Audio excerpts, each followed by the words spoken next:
Below, we will discuss the life of Guru Padmasambhava. In this brief biography of Guru Padmasambhava, yesterday we discussed earlier, in the three places mentioned above, various kinds of rampant behaviors from non-Buddhists appeared. Buddhism, whether it was Odantapuri Monastery, Nalanda Monastery, or Vikramashila Monastery, these places centered on India's three great monasteries were subjected to a series of harmful influences.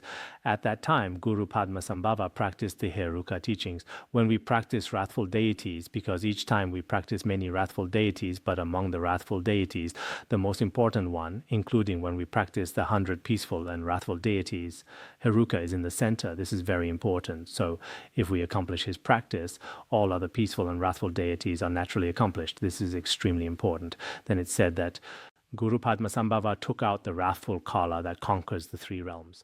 Didn't three Kalas appear just now? With the appearance of three Kalas, actually these three Vajra Kilas were used by three people to subdue these non-Buddhists. Among them, Guru Padmasambhava, relying on his miraculous powers, he instantly arrived in the south at a place called Jamara that we mentioned yesterday. Then he took that Vajra Kala and inserted it into a tree trunk near that genital organ. As a result, all the surrounding forests were completely burned. Moreover, Maheshvara's genital organ, most of it was completely destroyed, entirely reduced to ashes. From that time onward, Buddhism no longer suffered harm from them. Among non-Buddhists, these genital organ symbols are quite common. In places like Bhutan, these symbols are also very numerous. In their history, there was once a great accomplished master who, through this special conduct, liberated 5,000 women. This appeared to commemorate him. So for the local people, they don't regard these as particularly strange or unusual, not at all. Including in Bumthang, there are also various such symbols in those areas. Including in shops, many places have them. Everyone is accustomed to such things. Originally, when I was writing Recollection of the Time Gone By, a Dreamy Pilgrimage with My Guru 30 years ago, I originally wanted to write about this, but later didn't have the courage. Many such things, including tourists nowadays. There are also various opinions, but for the local people, they have no attachment to opinions. Indeed, for them, it's just like in the Tibetan region, the union images. They don't consider it something particularly inappropriate. Once one becomes accustomed to something, many customs become quite natural. Moreover, they call them phallus worship, and everywhere, in their merchandise and all sorts of things. Actually, Bhutan is a truly Buddhist country. And among all the places I've been to, Bhutan is the one I most long for, especially since it practices Mahayana Buddhism, particularly if you want to develop faith in Guru Padmasambhava. If you really go to Bhutan, you'll basically understand what Guru Padmasambhava is really like. It's even better than the Tibetan region and Nepal, because in any place in Bhutan, there are basically footprints of Guru Padmasambhava, including the fact that he personally manifested various miraculous powers, and the monasteries he established are very numerous. So if you truly want to develop faith in Guru Padmasambhava, although going to Bhutan costs a bit more, besides your own expenses, you have to pay $100 every day. So they also rely on tourism for their livelihood. But Bhutan truly, if you want to develop faith in Guru Padmasambhava, one place is the Yutsang area of the Tibetan region. There are also a few monasteries there. Most importantly, when you arrive in Bhutan, naturally many people develop faith in Guru Padmasambhava. This is extremely important. Just now, no longer suffering harm. From that time onward, the offerings to Odantapuri Monastery were also restored. This is the account of Guru Padmasambhava's subduing activities. A consort of the Mandala, a yogini named Ansakjan, she also took out a wrathful Amrita swirl kala and inserted it into that lake in Vangala. As a result, that Naga, including its retinue, were all taken away. They all fled. 7 days later, the lake also dried up, and those non-Buddhist schools were consequently destroyed. This is the second situation. The third, at that time when Guru Padmasambhava was in retreat, there was a retreat guardian. The retreat guardian was a yogin from Kamarupa. His name was Ratnashla. Ratnashla also took out a small Vajra Kala and inserted it at Rajagra. Wasn't there a crystal rock, as mentioned yesterday? He inserted it into this crystal rock. and as a result, the crystal rock completely shattered, thus playing an extremely important role for Buddhism. Later, these two both attained the Vidyadhara level and subsequently disappeared. Of course, if they wish, they can manifest again. As for Guru Padmasambhava, at that time he was ordinary, appearing as an ordinary person. In this way, at that time, whether in Nepal or in Bhutan or in India, many manifestations appeared. Now here we all know that this is mainly the womb birth version of Guru Padmasambhava's biography. I remember at the very beginning of the Rinchen Terzo, at that time there was a transmission reading. At this time it's all at the very beginning of the Rinchen Terzo. So this is very important. From the perspective of the womb birth version of Guru Padmasambhava, I also mentioned briefly earlier, generally speaking, Guru Padmasambhava was born 8 years after the Buddha's parinirvana. Then I remember Dudjom Rinpoche's History of the Nyingma School of Tibetan Buddhism. The second Dudjom Rinpoche composed this biography of Guru Padmasambhava. Now in this work, I remember when he was writing about Guru Padmasambhava at that time, in the year he wrote the Buddhist history, it said that from when Guru Padmasambhava was born in Danakosha Lake to his time, it was 2,838 years. Dudjom Rinpoche wrote this at that time. He said, I am now composing this, and from when Guru Padmasambhava was born is 2,838 years. When Dudjom Rinpoche wrote that, it was 1962. From 1962 until now, there are another 63 years. If we add 63 years to 2,038 years, it's actually 2,901 years, basically like this. I took a look at this. In this year's Larung calendar, at the front, it discusses Guru Padmasambhava's birth year, and it's also recorded this way. If this is the case, then at that time, the time that Dudjom Rinpoche mentioned, should be the same as the Phugpa school's calculation, because our calendar here now is basically all calculated using the Phugpa school's calendar. In that case, this year, counting from the birth until now, if we calculate this time, it's 2,901 years since Guru Padmasambhava's birth. Then from the Buddha's birth to this year, it's also calculated as 2,986 years. I saw it seen 2,986 years since the Buddha's birth. In that case, now isn't it commonly acknowledged to be over 2,500 years, about 2,560 or 70 years? In that case, is this contradictory? Actually, this is not contradictory. I should probably explain this reasoning to everyone. This is still quite important, I think. I feel that our Phugpa school's Buddhist calendar and the Han region's Buddhist calendar should be relatively the same. The Han region's Buddhist calendar and the Phugpa school's Buddhist calendar are the same. If we compare them with the current Theravada Buddhist calendar, when we compare them, there's approximately a 400-year difference in between, about a 400 to 500-year time difference. Then why is this reasonable? Actually, when we Buddhists speak in the future, according to the Mahayana Buddhist perspective, from the Buddha until today, we shouldn't say over 2,500 years. We should say 3,000 years. This would be more reasonable. 3,000 years is more reasonable because our Phugpa school also says nearly 3,000 years, just a few more decades until 3,000 years. In the Han region's calculations, it's also 3,000 years.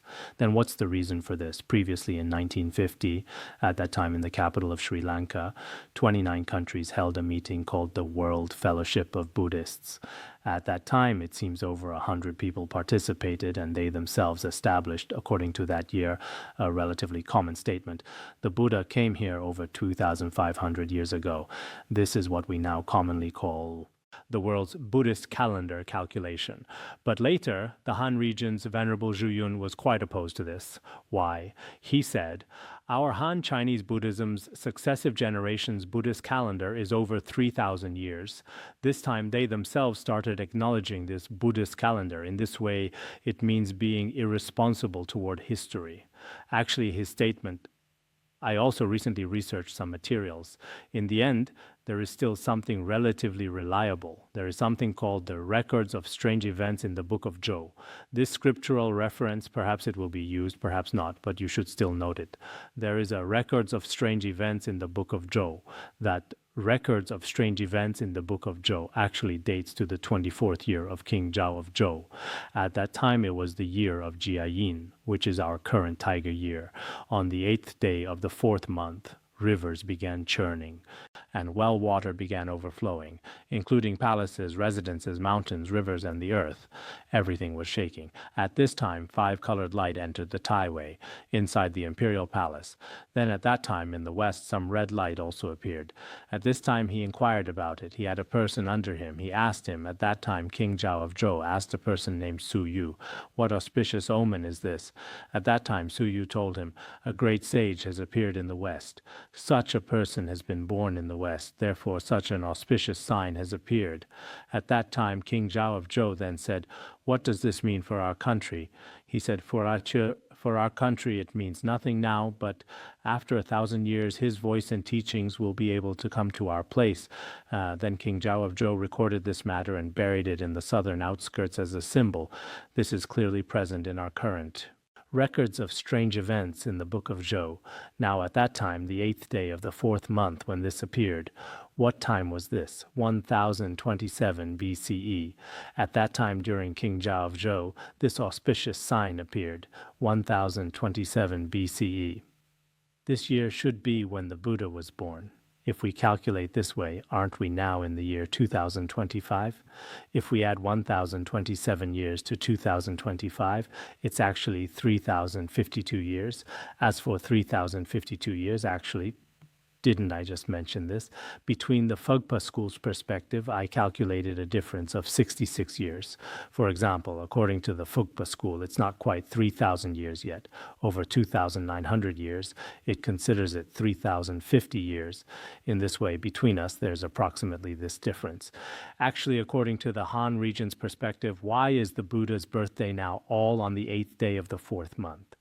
Just now in King Zhou of Zhou's book, it's already explained very clearly, the 8th day of the 4th month.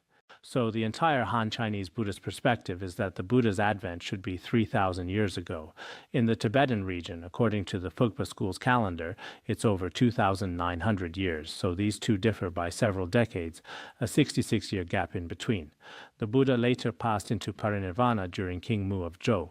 King Mu of Zhou should be 949 BCE. So regarding this, I hope perhaps we'll use it, perhaps not, but I had some doubts at first, because previously Seton Shabdrung had a calendar calculation. In it he cited many things, including Kedrup Je's calculations, the Phugpa school's calculations, as well as various calculations from the Sakya school. It was explained quite clearly, but he also didn't reach a conclusion about which one is more reasonable, so perhaps everyone needs to compare. If we know that the Buddha came to this world over 3,000 years ago, or nearly 3,000 years ago, then Guru Padmasambhava being 901 years from now would be reasonable. This makes sense. This reasoning, whether Dudjom Rinpoche's Buddhist history or our current common Phugpa school statement, these two should match and can be stated. So regarding this, everyone might also think about it. Buddhism's transmission. Didn't it just say in there? He said, now for China it means nothing, but later, after over 1,000 years, it will be transmitted to China. Indeed, it was also like this. At that time, it was the Western Zhou period. Later, Buddhism's transmission to China was approximately the history of Luoyang's White Horse Temple. I've discussed this before. Between these, there were exactly 1,091 years during Emperor Ming of Han. So, at that time, that Xuyun was quite remarkable. This minister under him at that time directly told King Zhou of Zhou, "Now it means nothing. Indeed, in the West, such a great person has been born, but after another 1,000 years, such a great person's advent." In that case, later indeed it was 1,091 years afterward. That year, Buddhism was transmitted to the Han region. Now, regarding this time compared with the Tibetan region, many great masters also say the Tibetan region was slightly later. So looking at this aspect, if the Buddhist calendar and the Han regions, because many of our calendar calculations are actually closely related to the Han region's I Ching. These are closely related. In terms of calendar calculations, many are the same. If we combine this, then perhaps now Sri Lanka, including Thailand, Myanmar, and many places, actually they're not completely consistent either. It's just that back then they held a meeting and designated the Buddhist flag, designated the Buddha's birth year, and spoke of it commonly this way. But regarding this, there are also many common and uncommon statements, including the Buddha's enlightenment, the manner of enlightenment, exoteric, esoteric, common vehicle, and uncommon vehicle. all have different statements. So for us to determine such times with great certainty may not necessarily be determinable, not only in our Buddhism, for all the world's great figures' histories as well, their birth years. Some know the birthday but don't know when they passed away. Some know when they passed away but don't know their birthday, including in much of history now. It's also like this. So I think that in our process of studying Guru Padmasambhava's biography, basically, if others raise questions, we also have these general bases. Should we think about this? And we ourselves also feel that from the Buddha's advent until now, and from Guru Padmasambhava's advent until now, approximately how much? We think that in the future we should say it's 3,000 years of history. This more closely matches our history. Let's stop here for today.